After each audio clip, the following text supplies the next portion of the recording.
જય માતાજી દોસ્તો, સ્વાગત છે તમારું કીકુ રેસીપીમાં। તો આજે આપણે એકદમ સોફ્ટ એવા મિક્સ ભાજીના પુડલા બનાવીશું।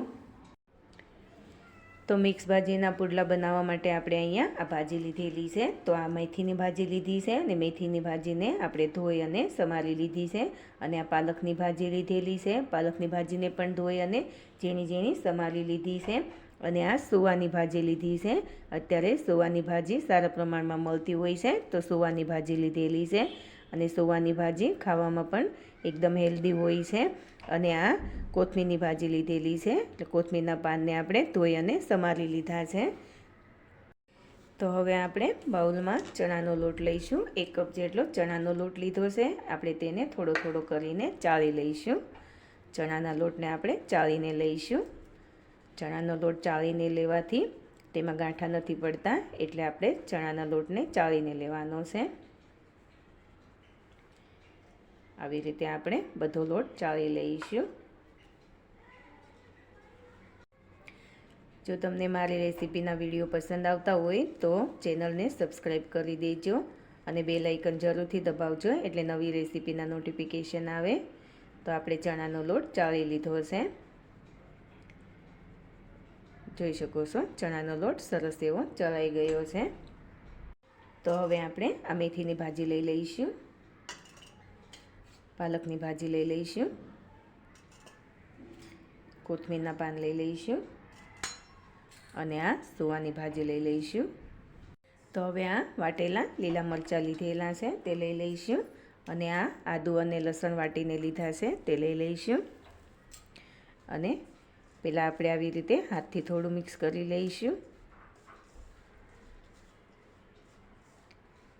તો હવે આપણે અડધી ચમચી જેટલું ધાણા જીરું પાવડર લઈશું, અડધી ચમચી જેટલું લાલ મરચું પાવડર લઈશું અને અડધી ચમચી જેટલી હળદર લઈશું અને ચપટી એવી હિંગ લઈશું, સ્વાદ પ્રમાણે મીઠું લઈશું અને અડધા લીંબુનો રસ લઈ લઈશું, અડધું લીંબુ નીચોવી દઈશું, અડધી ચમચી જેટલી ખાંડ લઈશું અને બધું બરાબર મિક્સ કરી લઈશું।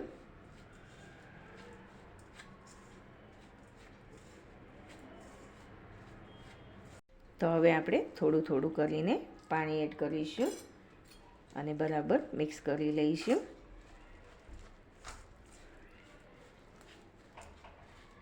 હજી થોડું પાણી લઈશું। આપણે 1 કપ જેટલું પાણી લીધું છે, હજી જરૂર પડશે તો આપણે પાણી લઈશું। બરાબર મિક્સ કરી લઈશું।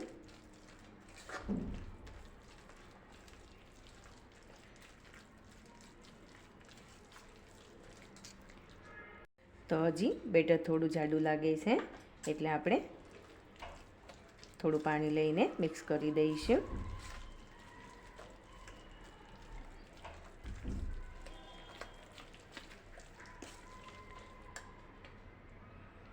હજી થોડું પાણી લઈ લઈશું।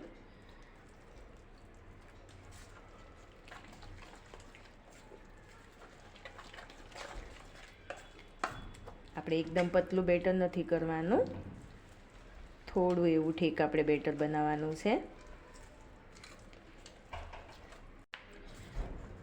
તો જોઈ શકો છો આવી રીતે ચમચામાંથી પડે એવું બેટર આપણે બનાવ્યું છે અને આટલા બેટર બનાવવામાં આપણે 1.5 કપ જેટલા પાણીની જરૂર પડી છે।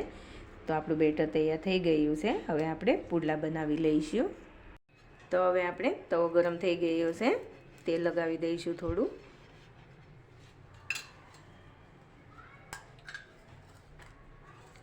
હવે 1 ચમચા જેટલું બેટર મૂકી દઈશું। બેટર મૂકીને આવી રીતે ફેલાવી દઈશું। આવી રીતે ફેલાવી દેવાનું છે।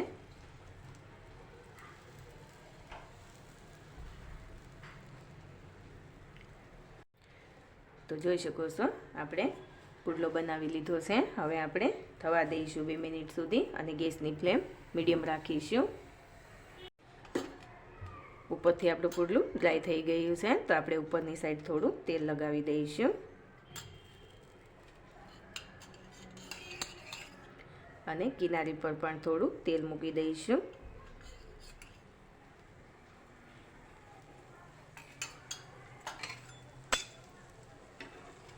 હવે આપણે પુડલાને ફેરવી લઈશું.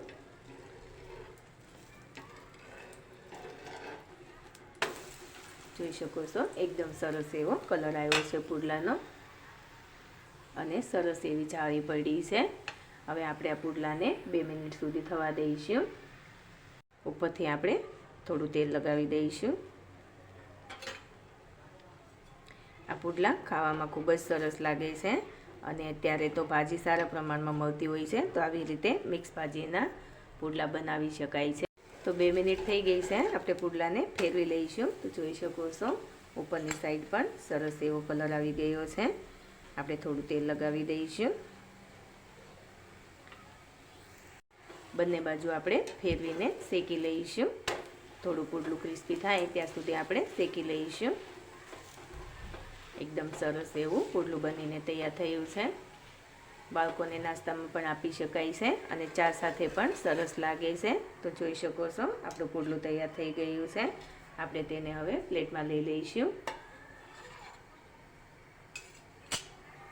એવી રીતે આપણે ફરી પાછું બીજું પુડલા માટે પણ થોડું તેલ લગાવી દઈશું અને બેટર મૂકી દઈશું.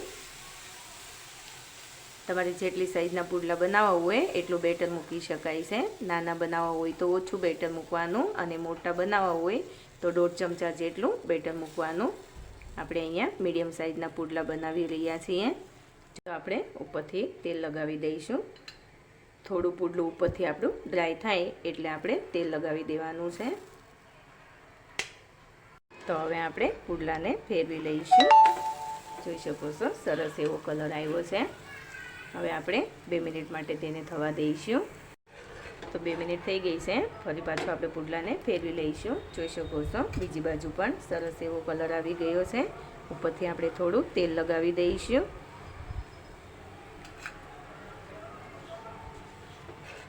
ફરી પાછું ફેરવી લઈશું. બે બાજુ આપણે બંને સાઈડ 2 વાર ફેરવીને શેકી લઈશું એટલે અંદરથી પણ આપણું પુડલું સરસ એવું શેકાઈ જાય. તો હવે આપણે પુડલાને પ્લેટમાં લઈ લઈશું અને આવી રીતે આપણે બધા પુડલા બનાવી લઈશું. તો તૈયાર છે આપણા મિક્સ ભાજીના પુડલા. તમે જોઈ શકો છો કેટલા સરસ પુડલા બન્યા છે. ખાવામાં પણ એટલા સરસ લાગે છે. તો એકદમ સોફ્ટ એવા આપણા પુડલા બનીને તૈયાર થયા છે. તો પુડલાની રેસીપી પસંદ આવી હોય તો ચેનલને લાઇક, શેર અને સબસ્ક્રાઈબ કરી દેજો અને બાજુમાં રહેલું બેલ બટન દબાવી દેજો અને કોમેન્ટ કરીને કહેજો કે પુડલા કેવા બન્યા છે.